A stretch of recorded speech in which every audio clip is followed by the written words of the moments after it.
Coming up in this episode of the Appalachian Storyteller, the year is 1888 and they called it the Fever Train. As towns across the nation sealed their borders and men raised their shotguns. And yet, a single Appalachian doctor opened his doors and changed history forever. Prepare yourself for the incredible true story of Dr. Mitchell Campbell King.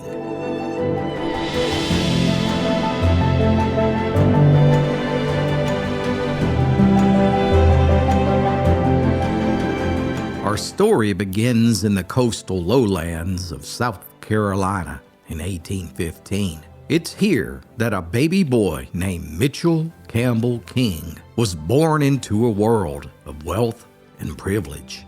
His father had once made the long voyage across the sea from Scotland, and upon his arrival in America, he settled in Charleston, South Carolina, where he became a respected teacher, then a lawyer, and eventually a prominent judge. By the time young Mitchell was born, his father was already one of the most successful and influential men in the state. The boy grew up among 11 king children in a life of comfort and refinement, attending the finest private schools, traveling abroad, and rubbing elbows with some of the most powerful families on both sides of the Atlantic.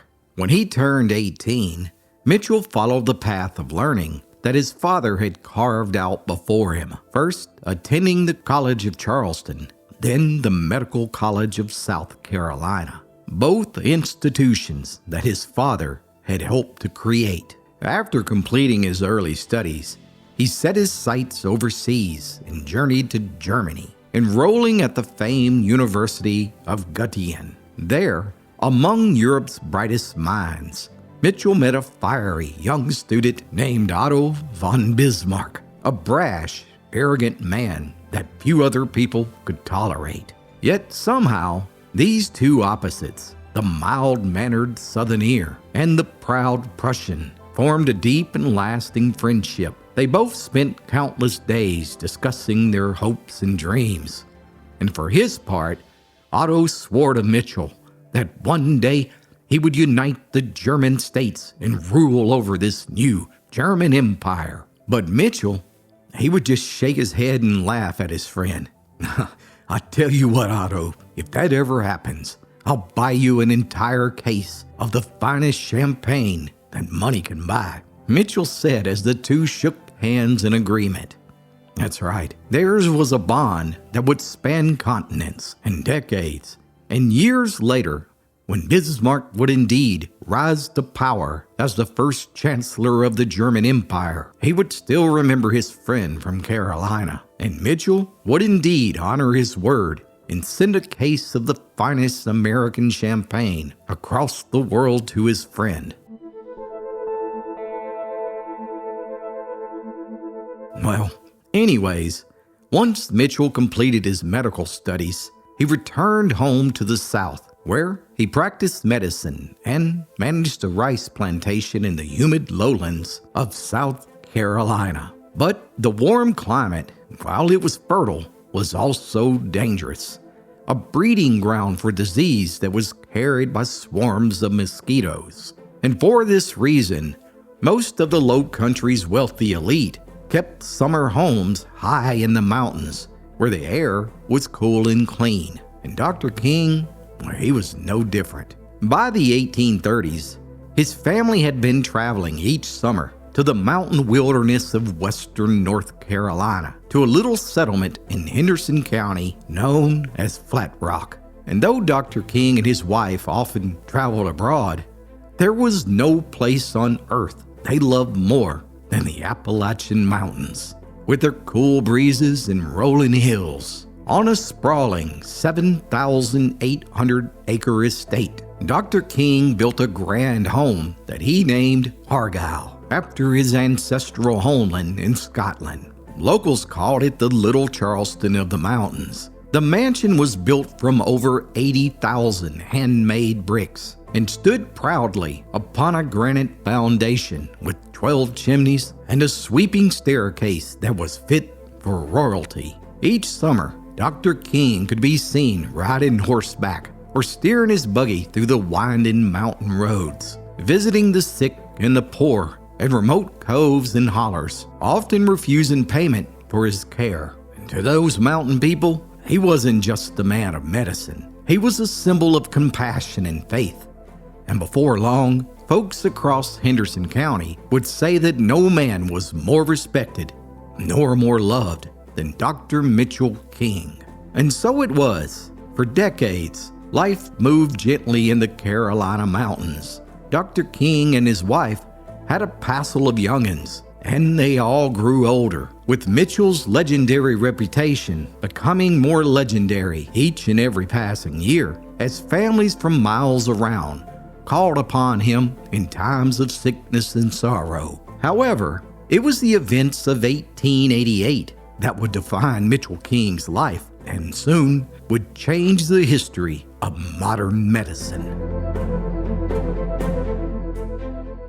Give someone you love the gift of old-fashioned storytelling. 5 books for the young and old alike that will make your heart smile. Click the link below to order your copy of the Appalachian Storyteller today.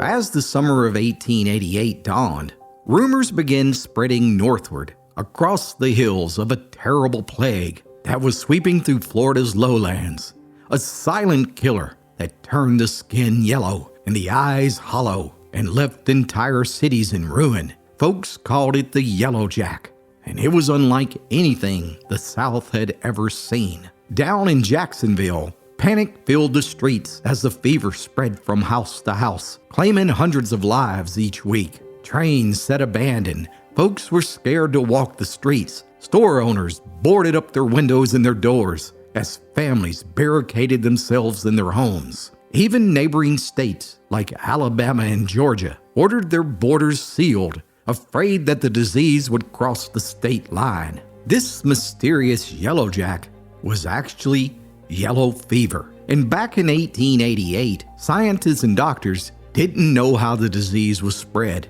No one knew that it was transmitted by mosquitoes. Instead, they believed that people could catch it simply by coming in contact with an infected person. Now, there was always the threat of an outbreak during the hot months, yet the epidemic of 1888 was different. Experts across America debated on how to best contain the spread, while many doctors began peddling snake oil concoctions disguised as a miracle cure. And desperate families with sick loved ones, well, they were willing to try anything for hope.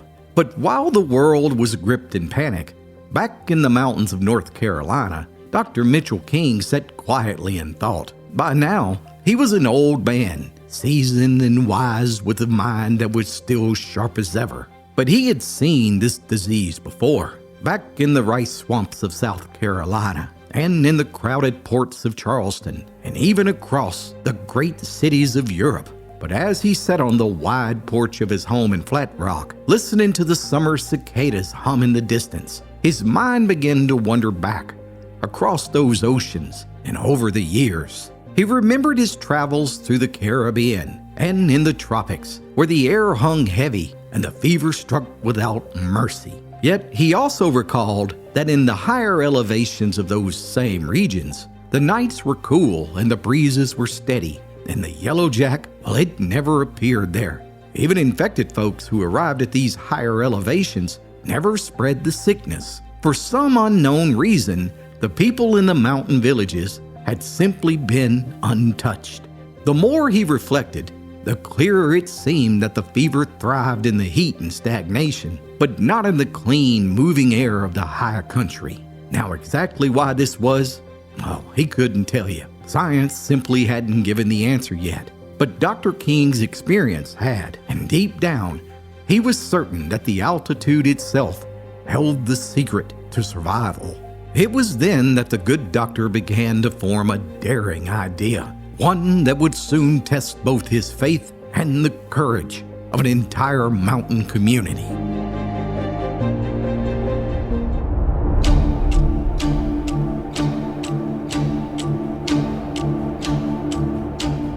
By September of 1888, With the Florida outbreak at its height and no end in sight, politicians and experts across America began having emergency meetings in New York and Washington, D.C. And at the same time, Mitchell King called a meeting with the leaders of Hendersonville, North Carolina. And there, he explained his theory about how yellow fever operated, and how, as a man who believed in God's mercy, he couldn't just stand back and not offer help. In fact, he contended all of Hendersonville should join in to save them. One man at the meeting spoke up.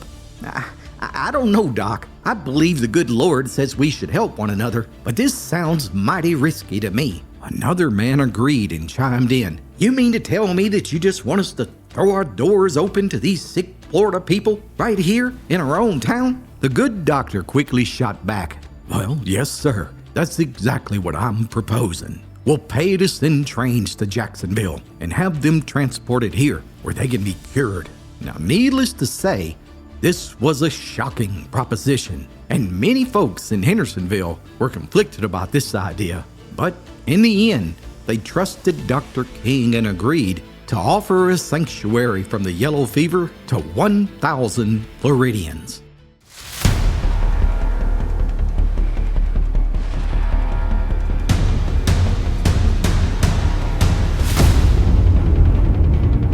On the morning of September 13th, 1888, news of the impending arrival of the rescue train had spread throughout Jacksonville when suddenly the sound of a distant whistle echoed across the city, and the rescue train bound for North Carolina rolled into the depot where thousands of desperate people were waiting.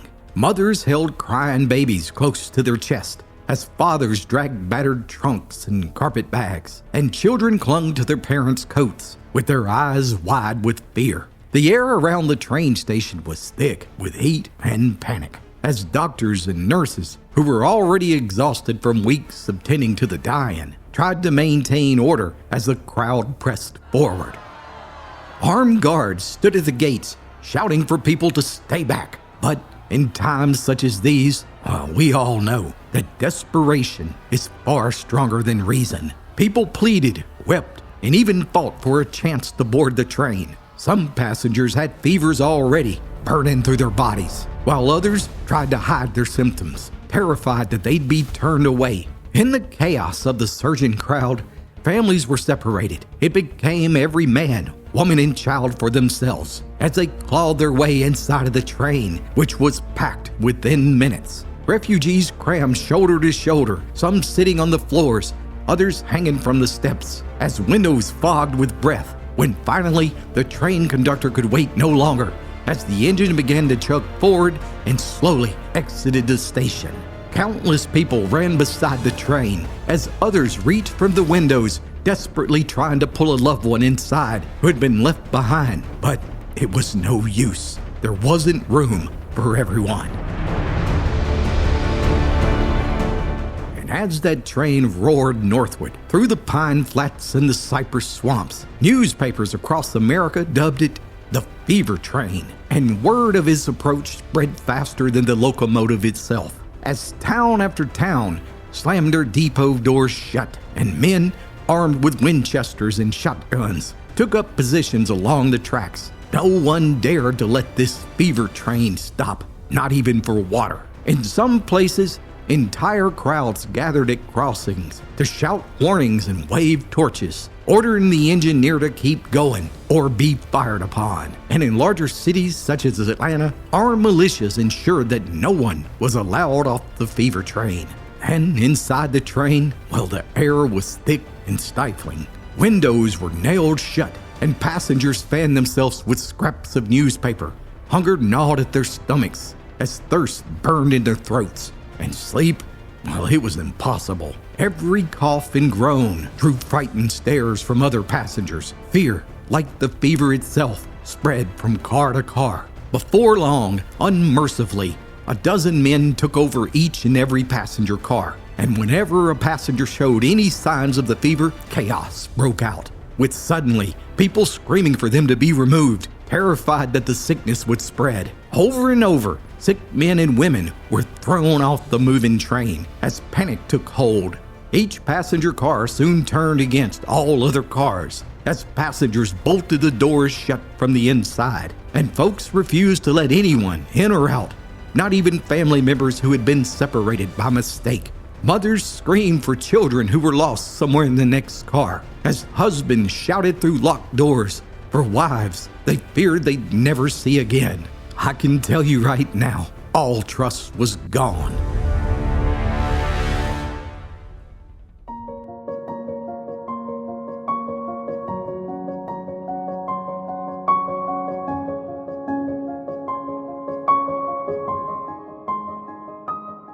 Now, the irony of this train ride from hell is that once the locomotive pulled into the depot in Hendersonville, North Carolina, and the doors burst open, Dr. King had literally instructed everyone not to put any quarantine restrictions on the Floridians. They were simply offered food, shelter, medical treatment, and plenty of clean, cool mountain air. And as the entire nation held its breath and waited to see what happened in the Hendersonville experiment, nothing did. That's right, nothing.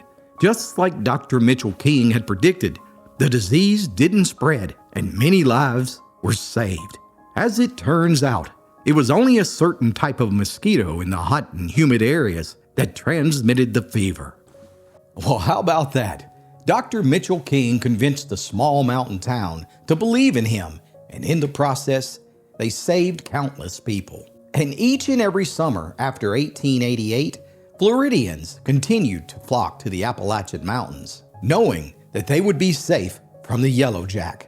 And even today, nearly 150 years later, many folks from the coastal cities still flock to the mountains out of tradition and habit. Yet, many of them have no idea of how and why it started. As for Dr. King, well, even though his beautiful mansion still stands in Flat Rock, North Carolina, the good doctor's incredible story has nearly been lost to the hands of time until now. So there you go, my friends. In the words of a childhood hero of mine, now you know the rest of the story. Thanks so much for watching this episode, and be sure to hit that like and subscribe button for more true stories from Appalachia's past.